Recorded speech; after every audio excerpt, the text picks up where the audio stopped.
Hello everyone, you all are most welcome. अब हम लोग दहेज पे बात करेंगे, डाउरी। भारतीय समाज में बहुत सारी समस्याएं हैं। उसमें एक महत्वपूर्ण समस्या दहेज है और दहेज की मांग दिन प्रतिदिन बढ़ती जा रही है।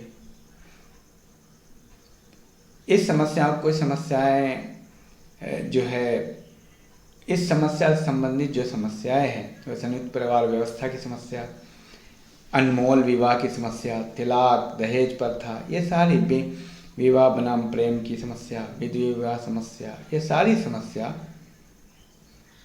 एक साथ चलती रहती है।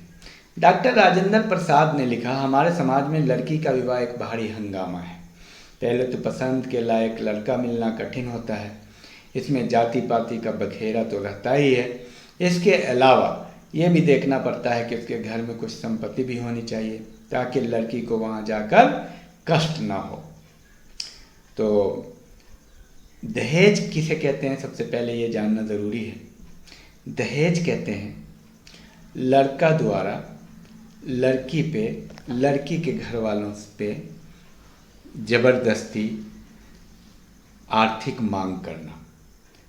लड़का द्वारा लड़की के घर वालों पे आर्थिक मांग के बहुत सारे आयाम हैं, बहुत सारे प्रारूप हैं, जैसे कार, जैसे मोटरसाइकिल, जैसे अन्य सामान, फर्नीचर के सामान, या कैश के रूप में पैसा मांगना, जो है कि बहुत गलत परंपरा है। तो ये है दहेज। अब हम जानेंगे, देखिए, दहेज की अवधारणा साधारण अर्थ में दहेज से अभिप्राय उन धन, उपहारों और वस्तुओं से उपहार के रूप में लेना जो पत्नी विवाह में अपने पति के लिए लाती है। इसको आप याद करें, उपहारों के रूप में। ऐसा माना जाता है कि ये गिफ्ट के रूप में दिया है। गिफ्ट के रूप में पत्नी द्वारा लाया जाना दहेज है, जो कि गलत है। विद्वानों के अनुसार वे मूल्यवान वस्तुएं जो विवाह से संबंध रखने वाले दोनों ओर में से किसी एक रिश्तेदारों द्वारा विवाह पूर्ण के लिए दी जाती है। लेकिन यह परिभाषा दहेज व वधू मूल्य में भेद नहीं करता।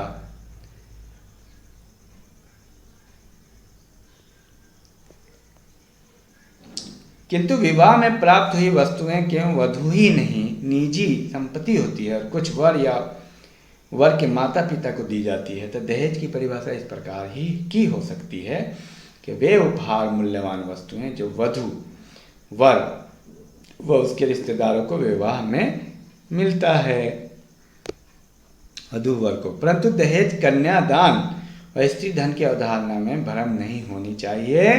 कन्यादान में कन्या को उपहार स्वरूप वर को दिया जाता है। स्त्री धन का संदर्भ उन उपहारों से है जो वधू को उसे के सगे संबंधियों या पति आदि द्वारा विवाह के समय या बाद में दिए जाते हैं। वह धन जो अपने माता पिता से उत्तराधिकार में प्राप्त किए गए हों, उसने स्वयं अर्जित किया हो, स्त्री धन की पूर्ण रूपेण स्वामिनी होती है और उसका उसमें दावेदार नहीं हो सकता। यह धन उस लड़कियों को उत्तराधिकार में दिया जा सकता है यदि उसमें उसके विरुद्ध वसीयत न की हो। तो दहेज की देय धनराशि लड़के की नौकरी, आमदनी, लड़के के पिता का आर्थिक और सामाजिक स्तर, लड़के के परिवार की सामाजिक प्रतिष्ठा, लड़के और लड़की की शिक्षा, लड़की की नौकरी, वेतन, लड़की का सौंदर्य, शारीरिक गठन, लड़के और लड़की के परिवार की संरचना, सुखद भविष्य की सुरक्षा आदि कारकों को ध्यान में रखकर निर्धारित किया जाता है। तो कुल मिलाकर के दहेज के क्या कारण हैं, दहेज के प्रेरक तत्व आप ज़रूर, जो असल पॉइंट है, दहेज के प्रेरक तत्व क्या है, क्यों दहेज बढ़ रहा है। उच्च तथा धनवान परिवार में विवाह की आकांक्षा रखने पे वहाँ पे मांग बढ़ जाती है। भ्रामक विचार, कुछ लोग अपनी शान, शौकत और सामाजिक आर्थिक स्थिति का प्रदर्शन करने के लिए अधिक से अधिक दहेज देते हैं। जाति प्रथा का दबाव, सामाजिक प्रथा, दहेज का एक कारण यह है कि सामाजिक प्रथा है और प्रथाओं को एकदम से बदलना बड़ा कठिन है। ये बहुत दिनों से चलती आ रही है। अनुलोम विवाह व्यवस्था, दुष्चक्र और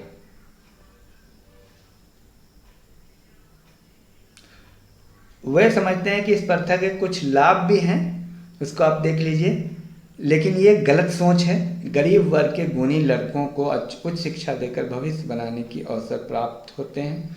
ये प्रथा नई गृहस्थी को व्यवस्थित करने में मदद करती है। दहेज से परिवार में स्त्री का मान बढ़ता है। कुरूप लड़कियों के विवाह की संभावनाएं बढ़ जाती है। दहेज लोगों को समाज में अपना मान बढ़ाने में मदद करता है। कुछ लोग दहेज द्वारा लड़कियों को उसका हिस्सा देने की बात समझते हैं। इससे अंतर्जातीय विवाह को प्रोत्साहन मिलता है। ये सारी चीज़ें हैं। दहेज के दोष अनैतिक है। कभी भी दहेज लेने वाला अपना सर ऊंचा उठाकर नहीं चल सकता, यह गलत काम है। आर्थिक तंगी का परिणाम है। खुद गरीब है, कामचोर है और दहेज मांग लेते हैं। असामाजिक का कार्य है, ये सामाजिक नहीं है, गलत माना जाता है। अधार्मिक कार्य माना जाता है। कोई धर्म नहीं कहता कि दहेज लो। स्त्रियों की निम्न स्थिति का पता चलता है। दहेज प्रथा समाप्त के लिए समाधान करने की आवश्यकता है।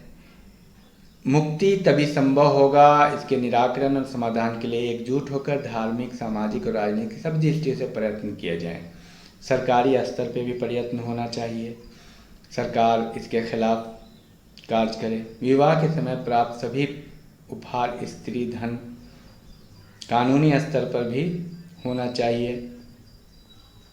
दहेज लोभी सास ससुर को आजीवन कैद मिलनी चाहिए। गर्भवती वधू की हत्या में पति और सास को फांसी की सजा होनी चाहिए। स्पेशल कोर्ट मैरिज एक्ट दहेज प्रथा को निष्प्रभावी करने के लिए स्पेशल कोर्ट मैरिज एक्ट भी सहायक है। सरकार द्वारा निर्धारित आयु पूरी करने पर विवाह कर सकते हैं। राजनीतिक स्तर पर भी इसके लिए काम होना चाहिए। जो व्यक्ति राजनीतिक दलों का सदस्य राजनीतिक दल में शामिल होना चाहता है, जिसने दहेज नहीं लिया हो और दहेज प्रथा के विरोध में राजनीतिक स्तर पर भी एकजुटता होनी चाहिए। शैक्षणिक स्तर पे भी सेमिनार होनी चाहिए और इस पे क्या करें, जन जागरूकता भी अभियान चलाना चाहिए। जातिवाद के महत्व को समाप्त करना, अंतर्जातीय विवाह को प्रोत्साहन करने से ही दहेज जो है ना समाप्त होगा। प्रेम विवाह को बढ़ावा देना, आदर्श विवाह की स्थिति को लाना जहाँ दहेज न हो, ये है। प्रत्येक समाज का गतिशील होना स्वाभाविक प्रक्रिया के अंतर्गत आता है। अतः ऐसा कोई भी समाज न हो जिस समाज में गतिशीलता न हो। सामाजिक गतिशीलता ही सामाजिक परिवर्तन की द्योतक कही जाती है।